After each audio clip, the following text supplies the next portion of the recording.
imagine this scene. It's dark, middle of a war, searchlights are cutting through the night sky, and you hear this whirring sound, Right. an anti-aircraft gun. Right. But here's the incredible thing. It's not just firing at a plane.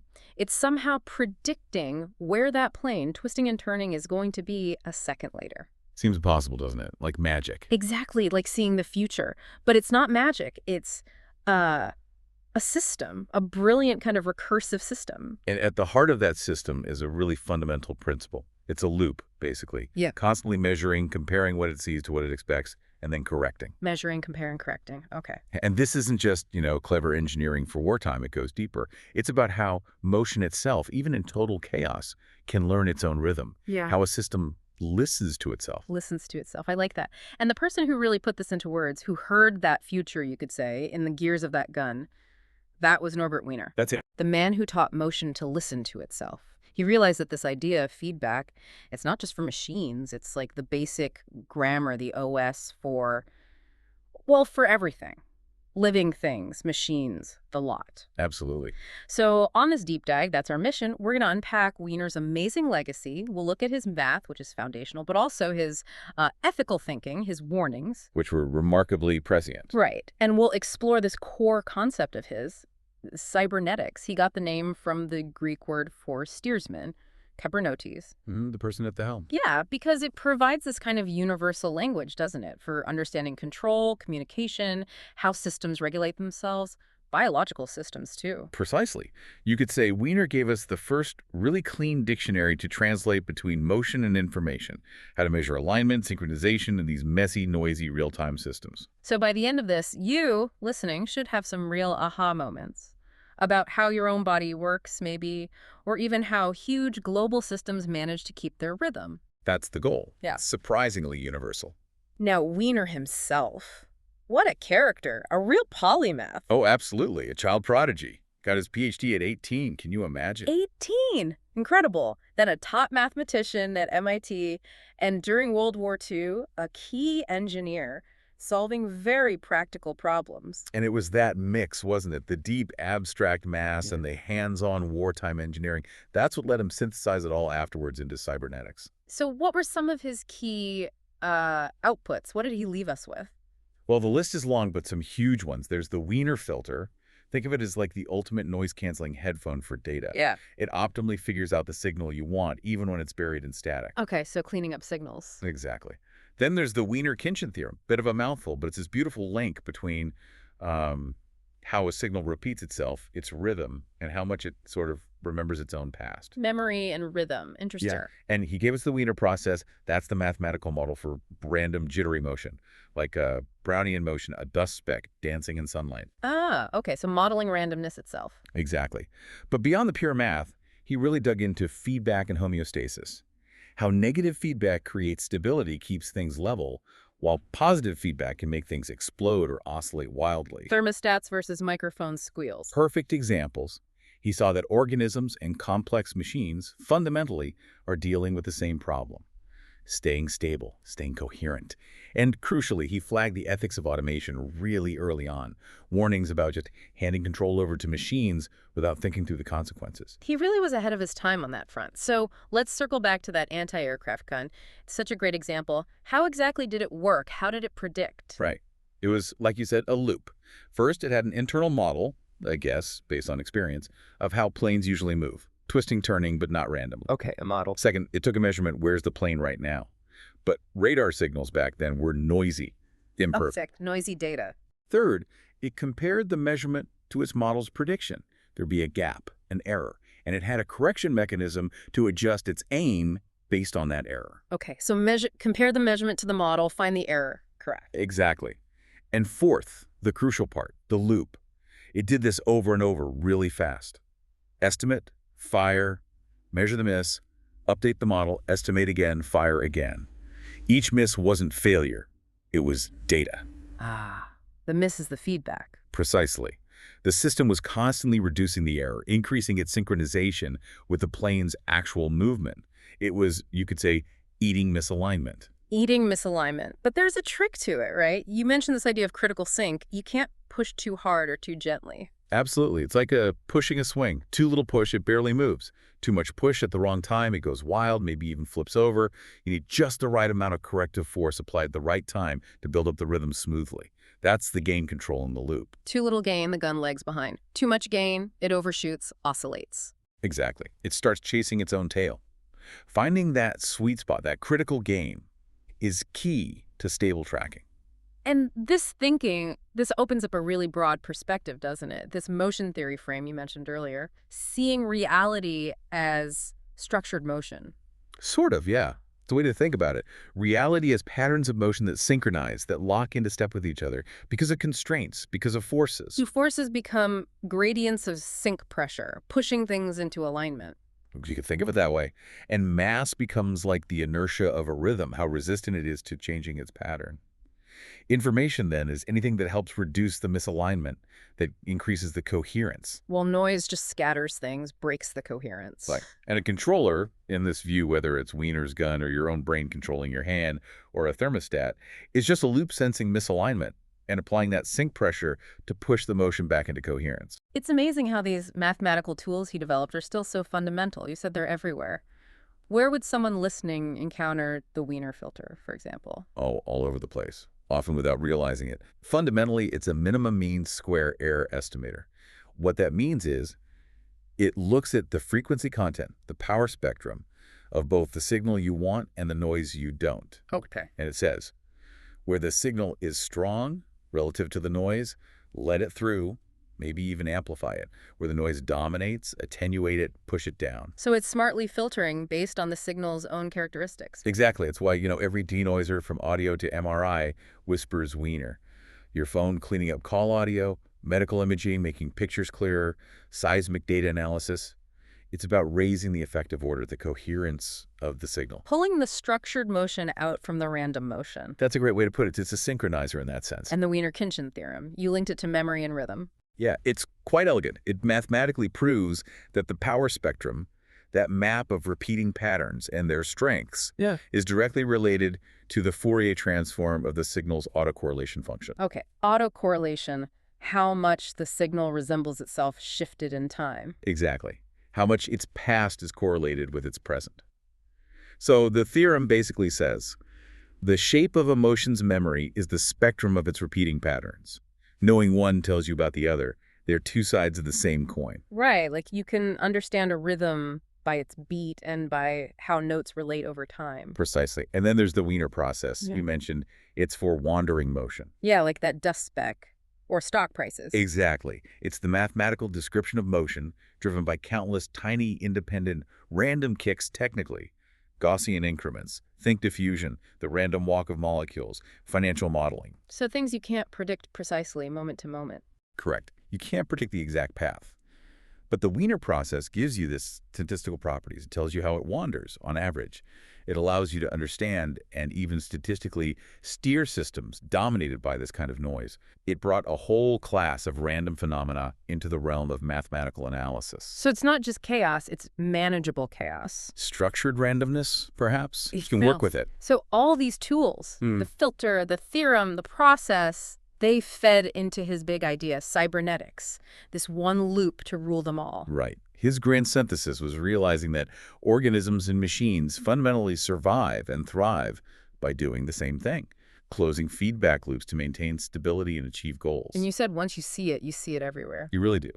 The most common is negative feedback. Like we said, compare actual to desired. Push against the air, thermostats, heart rate regulation, eyes tracking something, a company managing inventory levels, ecosystems balancing predator and prey populations. Stability, homeostasis. Exactly. Then there's positive feedback. Pushes with the error. Can lead to runaway growth or collapse or wild oscillations.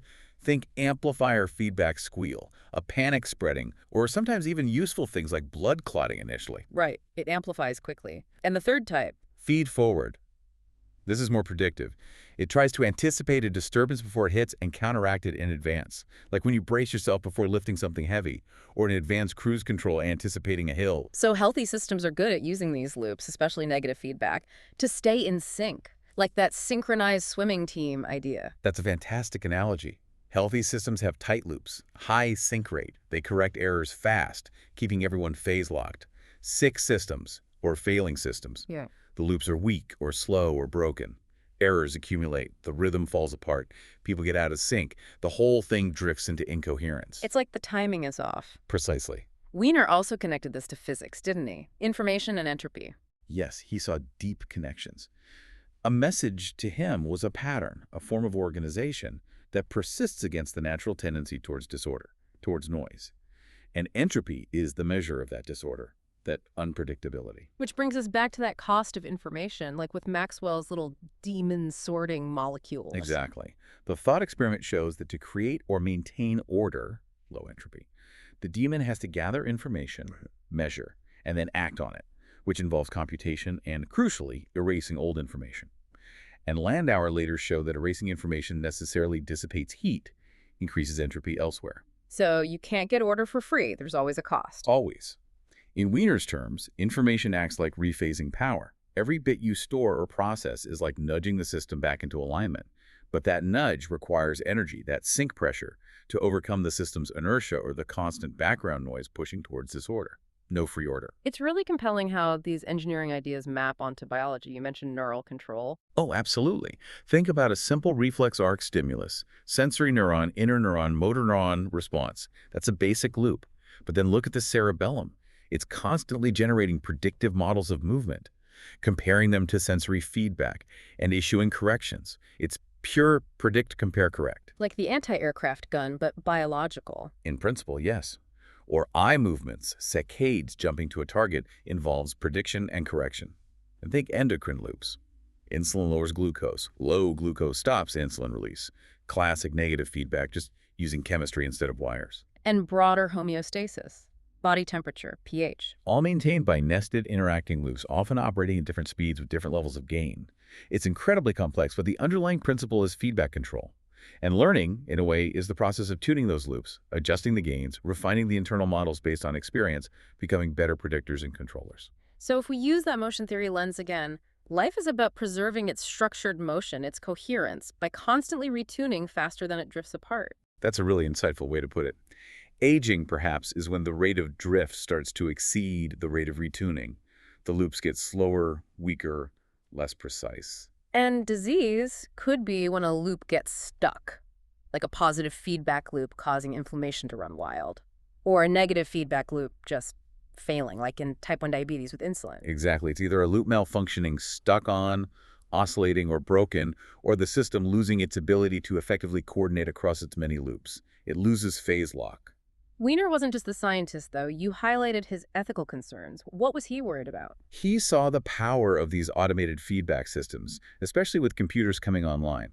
His main fear was creating complex automated systems in the economy, in warfare, in governance, without building in sufficient human oversight and understanding. Creating black boxes that control things. Pretty much. He worried about runaway loops we couldn't understand or stop. Systems optimized for narrow goals that might have catastrophic unintended consequences. Removing human judgment, he argued, could lead to opaque, brittle control systems that would inevitably fail when faced with something new, something outside their programmed experience. Which sounds depressingly familiar today. Algorithmic bias, filter bubbles, flash crashes in markets. Exactly. These are modern examples of the kinds of systemic risks he foresaw. Automated loops reinforcing certain behaviors or market movements without broader context or ethical consideration. But isn't there a tension? Sometimes human oversight is slow, biased, inefficient. Automation offers speed. There absolutely is a tension. Wiener knew that. But his crucial insight, his warning, was about robustness and adaptability in the long run. For any complex system to truly last, he believed you need to maintain a slow, high-level loop. Slow and high level. Yes, something capable of reflection, of questioning the goals and assumptions of the faster automated loops.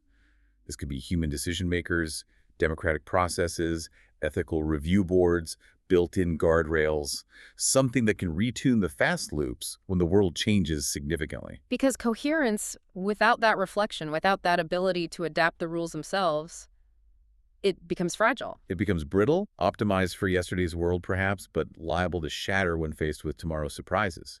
It's about balancing efficiency with wisdom, you could say.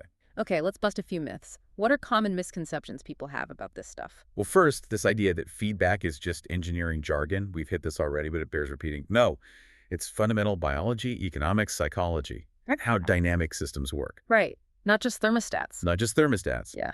Second, noise is just junk to be eliminated. Also, no, noise is random motion.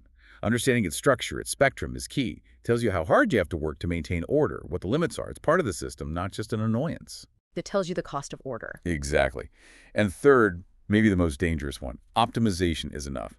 Just find the mathematically best solution and implement it. Why is that dangerous? Because pure optimization often ignores stability and robustness. A system might be perfectly optimized for one specific set of conditions, but incredibly fragile. Slight changes in the real world, a bit more noise, a different input, and the whole thing crashes.